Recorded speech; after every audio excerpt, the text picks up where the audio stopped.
Shalom and welcome to Temple Jam. This is Yitzchak Reuven with Abba Horowitz from the Temple Institute here in Jerusalem, Israel. If you're listening to us for the first time, we're the Temple Institute, all things Holy Temple.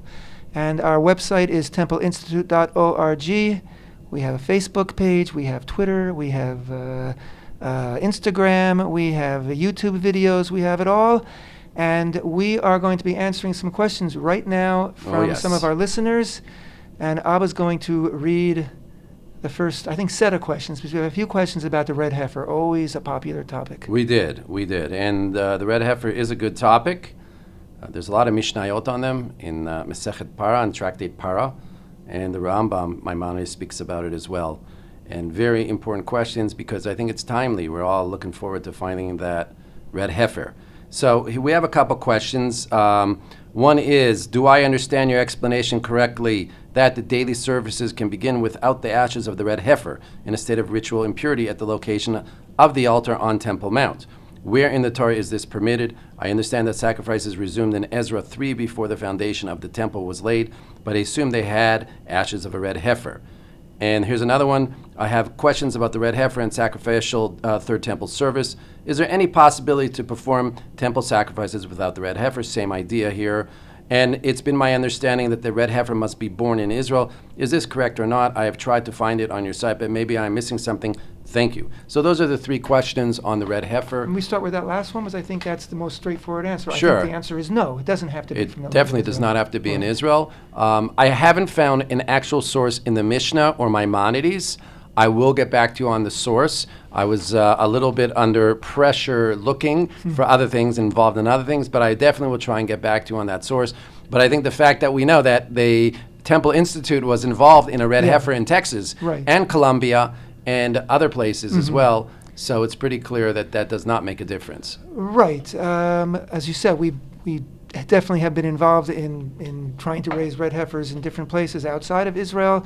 The advantage of Israel on a practical level, and a very big advantage, is that it's much easier if you can raise one here than the intricacies and bureaucracies and dangers of bringing a cow from overseas. Bureaucratically, it's a nightmare, as you can imagine. It involves veterinarians from both sides, government veterinarians and all sorts of other... and blemish-wise. And blemish-wise, because if anything happens along the way that causes a blemish, then it's no longer a kosher candidate for the red heifer. So, but strictly speaking, it can be from anywhere in the world, and we know that there are all different types of red cows around. There's different breeds of cows that from all over. I mean, we've had people send in beautiful photographs of stunning cows from around the world. What we've been working with here in Israel are red Angus, because they are very popular. And tasty. And tasty, right. Yes. A breed of cattle. But red, again, just before we get on to the other questions, means like a russet, like a reddish, not a fire engine red, not Chinese red, but an earthy red. It doesn't have to be some supernatural glow-in-the-dark red. It's what you've seen them. You've seen red cows. What you probably haven't seen is a cow that has absolutely no not red hairs, absolutely no white hairs or anything else. Right. That takes a real inspection by an expert to determine. If I may just add, I went through the Mishnayot just to check for a source for this, as well as Maimonides, and I can say like this: Michlal lav ata shomea hen. From saying no, you actually understand yes. That's what that means. And what it essentially means is, I didn't see anywhere that they said you can't have it, meaning it has to be in Israel, it has to come from Israel. That would seem to me that obviously it's okay in Chutz La'aretz, to be in overseas, to bring it from overseas. We do know that in the Torah itself, that in the book of Numbers, they talk about the red heifer. And we know by tradition that red heifer was prepared on the second day of Nisan, after the establishment of the tabernacle. In the desert. In the desert. Not in Israel. Not in Israel. So there's a precedent right there. I think that's a good one. Wow, Yeah. very good. It's a biblical source. Yeah, Maybe I'm you looking can't in the top wrong that. place. Yes. Let's move on to the other The other question. So the other question is, Yes, under certain circumstances, one can bring an offering without the red heifer. If all of the Jewish people are tamei, then we certainly can bring the daily offerings, and we can bring the Korban Pesach, the sacrificial lamb that's brought on Passover. So both of those are fine to bring. And actually, we learned that from the Bible when it talks about, the rabbis actually deduce it from the Bible, but it becomes a halacha, and it's a law actually. And interesting enough, the person who first brought this law in the Mishnayot, in the Tanakh text, was Rabbi Shua ben Hanania. Rabbi Shua ben Hanania was a Levi, and he had actually served as a Levi in the time of the temple. But more importantly, is he was also a student of Rabbi Yochanan ben Zakkai, who was the one who saw the Churban Beit HaMikdash, the destruction of the destruction of the temple. And so I'll actually read the quote. It's in Tractate Eduyot, which is a not so popular kind of tractate of the Mishnayot, but this actually line is extremely important. And I'll just quote, it's a very short line. Amar Rabbi Yeshua, and this is Rabbi Yeshua ben Hanania, the student of Rabbi Yochanan ben Zakkai, said, Shamati. It's a very odd lashon, but it means I heard. And it would seem to be that he heard from his Rebbe, from his teacher, his master, Rav Yochanan ben Zakkai, Shemakrivin afal pi she'ein bait, that we bring the korban even if there's no house. Okay, that's one. And then we have another. So first of all, we don't need a Beit HaMikdash. We don't need a temple to bring the korban, to bring to bring the offering, and also you can bring it in tuma. And here I'm going to quote Maimonides. Tuma, impurity. Impurity. And here I'm going to quote Maimonides in the halachot of Beit HaMikdash, the coming into the Mikdash. Maimonides says, how do we know that when everyone is ritually impure, that the tuma is pushed off and we can actually bring the korban? Shene'emar, as it says, now I want to give a little background. During the Korban Pesach, if people are impure during the sacrificial Passover offering, what happens? They have Pesach Sheni. They have a second Pesach to bring it if they are ritually impure to dead people, correct? Right. So the pasuk there says the people were impure and therefore they brought the second Pesach. We learn from that Anashim Yechidim Hem Sheyidchu LePesach, only individuals will be pushed off to the second Pesach time. But the first Pesach, if everybody's impure, then they bring it even the first Pesach. Everybody, what about if a majority of the people are impure? Is that That's what he's saying. The majority of the people are impure, then we bring it. Okay? Avat tzibur shahayu tmei met, if the whole tzibur were ritually impure, einan nidchin. Okay? Ela hatuma tidcha. They're not pushed off to second Passover.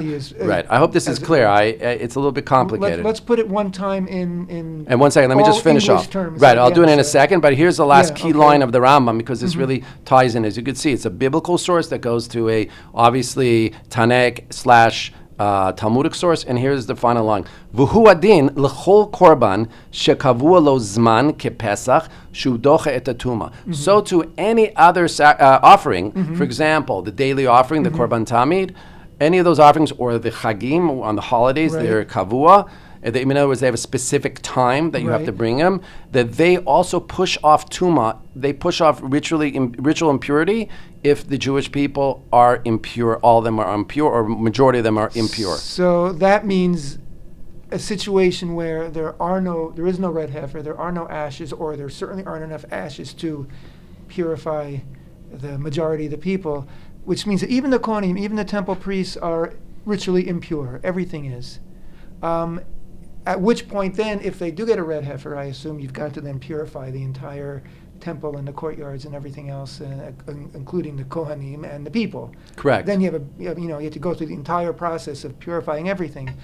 You mentioned these time-specific offerings, the korbanot, because the chagim, the holidays, and the daily tamid offering. But private offerings, so they would not be accepted? They would not be accepted. Okay, so if you had a sin offering or a Thanksgiving offering, any of those things that is a voluntary private offering, those don't happen. Correct. During that I'd even add period. that this was accepted by virtually everybody. So in the medieval times, you have different medieval rabbis who also wanted to bring offerings on Right. the temple. For example, the Balei Tosfot, they were the students of Rashi. Reb Shlomo Yitzchaki, they came to Israel, ironically, with the Crusaders, but they came to Israel at the time, and they wanted to bring offerings on the Temple Mount based on this halacha, this law, Right. that if everyone's impure, it's okay. Right. And then, of course, in the 1700s, late 1700s, we discussed this once with Rabbi Kiva Eger, the Chatam Sofer, and Rav Tzvi Kalisher, where he actually says in his book, everyone agrees that this is doable and this is how we should be doing Right. it, even in impurity. This is why each year the Temple Institute and other organizations and individuals say we need to bring. There's no reason. There's no. How to Nothing say, blocking us. There's nothing blocking, and there's no Yeah. dispensation for not bringing the Passover offering. Correct. And that was an offering that you needed. You need the altar, and that's again going back to someone in the question mentioned Ezra. In the time of Ezra, yes, they began the offerings before the Mikdash, the temple was built, but they had built the altar. Correct. And And which we- is based on that initial Rabbi Yeshua. Right, and so the altar you need because you need to dash the blood on the altar for the Passover offering. Now we know that we can assemble an altar in its precise location where it needs to be on the Temple Mount, in a matter of an hour, Yeah. and do the Passover offering, and then remove the altar if need be, and then the commandment would be fulfilled. Why would we remove it?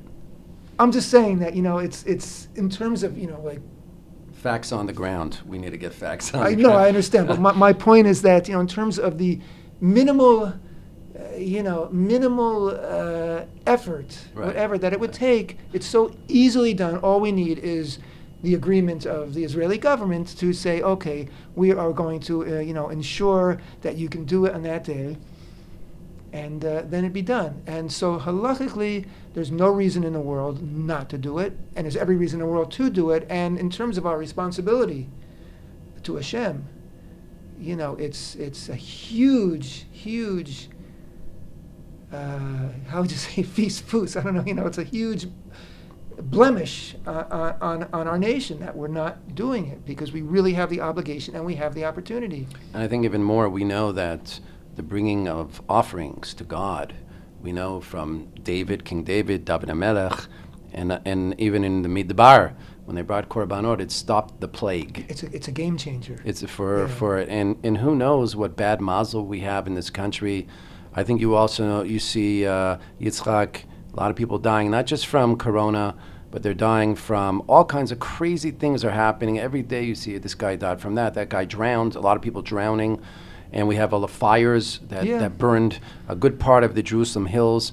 There's a lot of, I would say, din, that we're witnessing. And Din is harshness. yes, harshness, negative spirituality, almost yeah. we'd call it. And I think, bringing an offering, we know the spiritual ramifications of bringing an offering are so positive. Why wouldn't we want to attempt that Right. and do it? Right. It's a little bit, this is the talk Yitzchak and I sit around and discuss Right. all the time, and we just can't understand it. But hopefully we'll, little by little, as they say, lat, it's seeping into the It is definitely- psyche of yes. people, and will become more palatable and acceptable, I think. Definitely seeping into the psyche, into the national conversation, and among religious, not religious, and unfortunately, a lot of I think the strongest opposition is from the religious who just, I don't know, my father didn't bring offerings, so why should I bring offerings? It's sort of that, there's like a new tradition of not doing this because our real tradition was interrupted so many centuries ago. Which makes no sense, as you Makes know. no sense. If maybe your father didn't put on tefillin because he couldn't get any tefillin, so Right. what, you don't put on tefillin? So it doesn't make any sense. But Let's move on yeah. to our next question, which I think we had a question about Zechariah. Yes, Zechariah. we have a Zechariah question, and I want to just say I reviewed the Zechariah, all the chapters, was it 2 weeks ago, over Shabbat. It's been a long time since I've read Zechariah, or Zechariah as we say, Zechariah. with the ch. Who was one of the last prophets. He was a prophet at the beginning of the building of the second temple. Correct. So when we just mentioned a moment ago that in time of Ezra they brought offerings, he was present during that time in Jerusalem. That's when he was prophesying. Okay, so here's the Zechariah one. It's referring to chapter 14:4 or 4:14. I think it was chapter 14:4, verse 4. On that day he will set his feet on the Mount of Olives near Jerusalem on the east, and the Mount of Olives shall split across from east to west, and one part of the mount shall shift to the north and the other to the south, a huge gorge. Several years ago, as I was attempting an event on the southern steps, I sat and looked at the Mount of Olives and contemplated the fulfillment of this prophecy. And like to understand more of this idea of Zechariah, which is very important, to really read these prophets. It's important to at least know about them and familiarize yourself with them. But to be true, to be truthful here, I read it with the Meforshim, Rashi. Meforshim are commentators. The commentators, right. Rashi and Mitzurat David, Rav Shlomo Yitzchaki, and then there's Mitzurat David, who's a much later commentator from I believe it's the 1700s. And the way these psukim are very cryptic. Yeah. They're very, as Rambam refers to them, Maimonides refers to them, chatum v'satum. They're essentially closed psukim. We don't really have a good understanding. A lot of the words in the Nevi'im are closed. We don't know exactly, we can't pinpoint exactly, here's what he's referring to. And not only that, the Meforshim there, Rashi and Mitzurat David, they both essentially say that this is referring to a much later time, a time that Ezekiel was referring to when he talked about building of the temple. Mm-hmm. So it's and that's a much later date, obviously. As we discussed last time, the temple can be built based on the second temple measurements, and we incorporate a few of the things from the third temple that Ezekiel talked about. Same ideas here. Zechariah is referring to this time almost when everyone changes. We become... There's like a physical, material change in right. the world. Rambam, I think, talks about this, and basically it's a lot of confusion. Because there's these end of days and futuristic prophecies and things that are going to happen, and people kind of relate it with the building of the temple, and the building of temple is very much this reality that we're in now, and that's what comes first. And things like Tchiyat HaMetim, the revival of the dead, and other cosmic changes like what he may be referring to in Zechariah. Are somewhere in the future, and we're taught by our rabbis not to speculate, not to focus on that, because you don't know.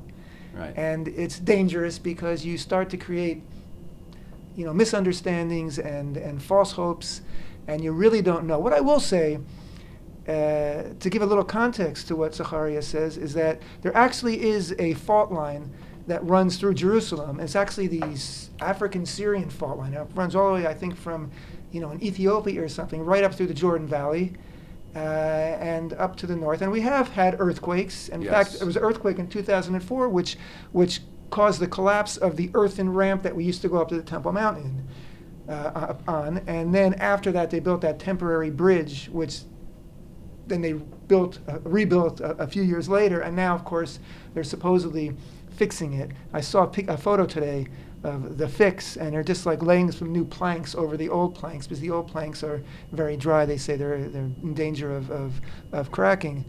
So it sounds like a real Band-Aid, unfortunately. But the point is that there are earthquakes. Maybe that is, an explanation of what Zechariah is referring to. There was an earthquake in 1927. That was a famous earthquake which caused the collapse of the Al-Aqsa Mosque, which exposed the wooden beams in the mosque, which were then discovered to have been beams from the first temple, the cedar of Lebanon that you read about in the Book of Kings that was used in the first temple, as well as there's a lot of, what do they call it, repurposing on the Temple Mount. There's a lot. People say there's no evidence of the first temple or the second temple. There's a lot of evidence. It's been repurposed into none of that. Islamic buildings. How much research and how much archaeology has actually been done on the actual Temple Mount? Very little. Very little. We were mostly reliant on things that were done in the 19th century or early 20th century, because we don't allow any archaeology up there now. But again, the point is, there's always a threat, of an earthquake, a major earthquake in Israel, and there are earthquakes. And there's always a threat, or however you want to put it, a threat or a promise or something of a major earthquake that would cause a collapse of different buildings on the Temple Mount. That would also be potential game changers, just as the korbanot we're talking about before. There is a Gemara in I think it's in Brachot in the last chapter, where it talks about earthquakes and all these things that happen, all these different things, hurricanes, earthquakes. And the idea being is it's obviously God showing, his power, his koach. Yeah. And sometimes I dream. One's allowed to dream, right? Mm-hmm. Like Martin Luther King said, I had a dream. Right. I too had a dream, and my dream it happens a lot, is I dream of this earthquake that goes through and takes out the Alaska Mosque, takes out the Dome of the Rock, and leaves us with a lot of exposure to what the remnants are of the temple, which should suffice for everybody. And if I may just quote one commentator, the Maritz Chayut. Maritz Chayut was, I forget his first name, it's Marenu Rav something, I think it's Yitzchak Tzvi, but I don't remember for sure. But he was a great commentator on the Gemara, on the Talmud. And he actually wrote a thing called Kuntres HaKorbanos, I believe it is. I have it. It was actually the first thing I read when I got connected to the Mikdash, to the temple.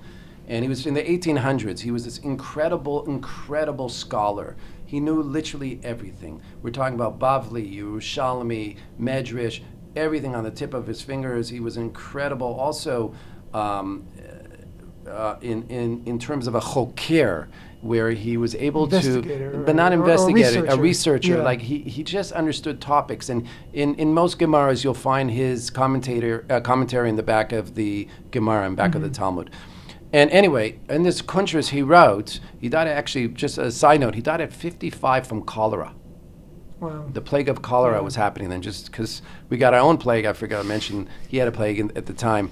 Anyway, he said like this, after he wrote this Kuntres, as they call it. It's essentially like a pamphlet, but it really was just a ma'amar. It was a whole piece on the korbanot. And he said, I've researched everything, and I see nothing holding us back from bringing the Korban Pesach, the sacrificial lamb on Passover, on the Temple Mount. I see nothing holding us back.